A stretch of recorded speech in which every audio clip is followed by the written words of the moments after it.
Potret Arkana anak Ridwan Kamil disebut mirip Eril.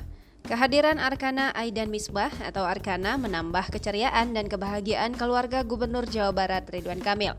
Arkana merupakan anak angkat Kang Emil, sapaan akrab Ridwan Kamil sejak 2020 lalu. Kedua orang tuanya meninggal akibat virus COVID-19. Kini bayi lucu dan tampan begitu dicintai dan disayangi layaknya putra kandung dan menjadi anak bungsu di keluarga tersebut. Bahkan, Arkana disebut mirip dengan Emeril Khan Mumtaz atau Eril saat bayi. Foto Eril saat bayi pun viral ketika disandingkan dengan Arkana. Arkana Aidan Misbah adalah anak ketiga Ridwan Kamil dan Atalia Praratya.